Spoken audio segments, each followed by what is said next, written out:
A reading of Paul's letter to the Romans, chapter 14, from Eugene H. Peterson's The Message. Romans chapter 14, verse 1, The Message. Welcome with open arms fellow believers who don't see things the way you do, and don't jump all over them every time they do or say something you don't agree with, even when it seems that they are strong on opinions but weak in the faith department. Remember, they have their own history to deal with.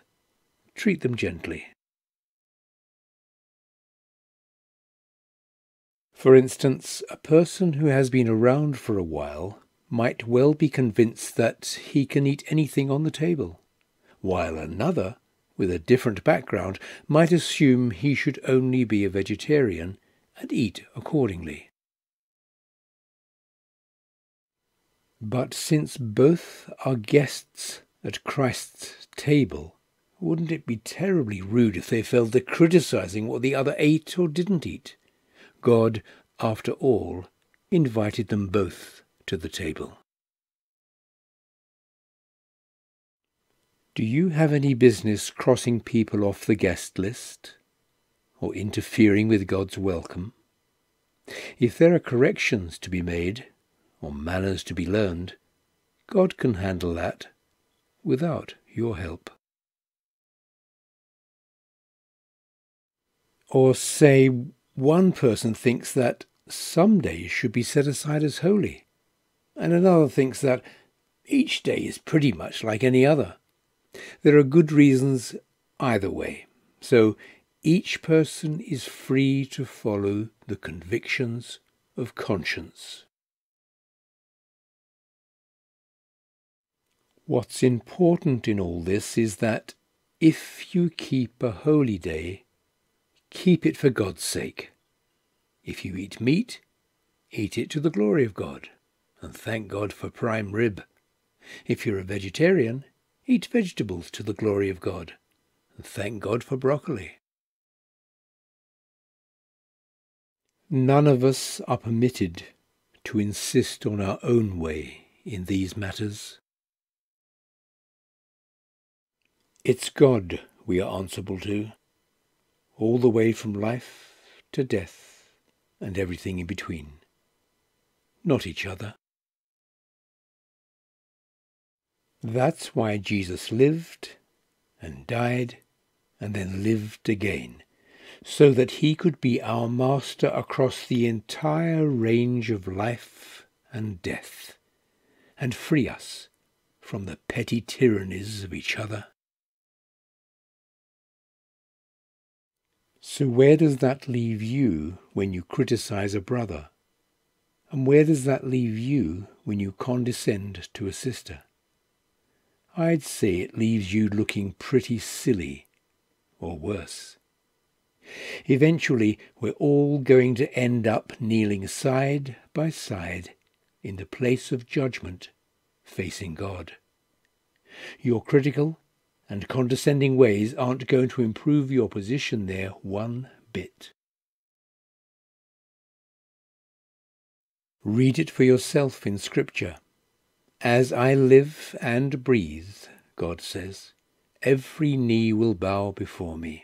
Every tongue will tell the honest truth that I, and only I, am God.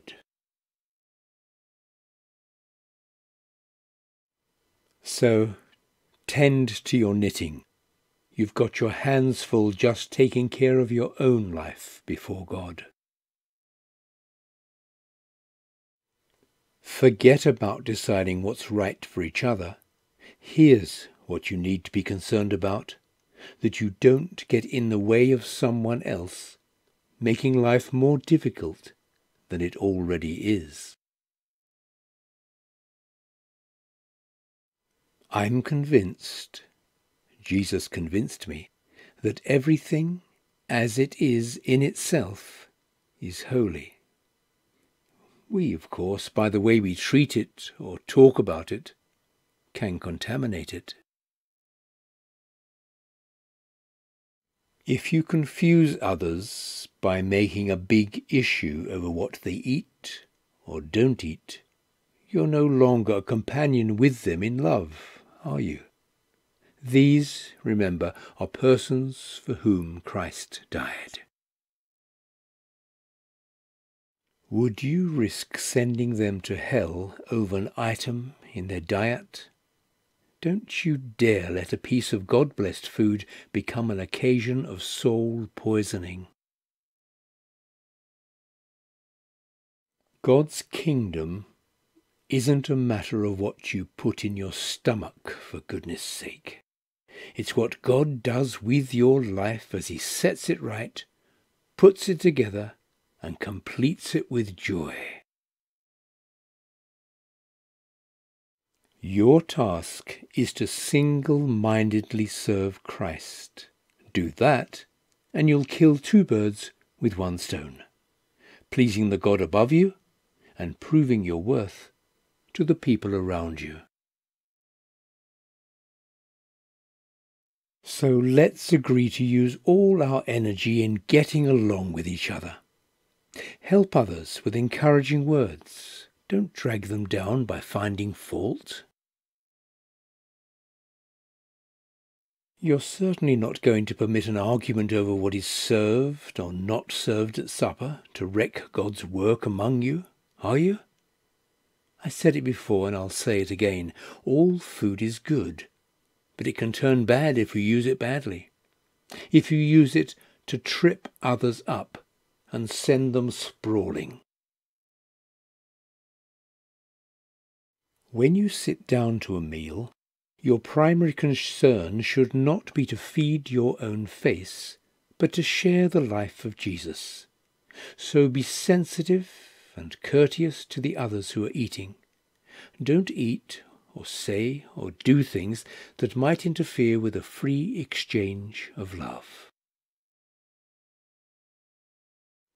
Cultivate your own relationship with God, but don't impose it on others. You're fortunate if your behavior and your belief are coherent.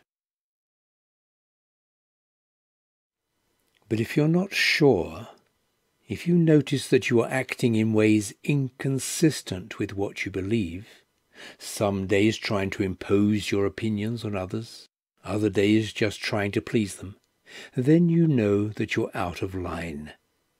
If the way you live isn't consistent with what you believe, then it's wrong.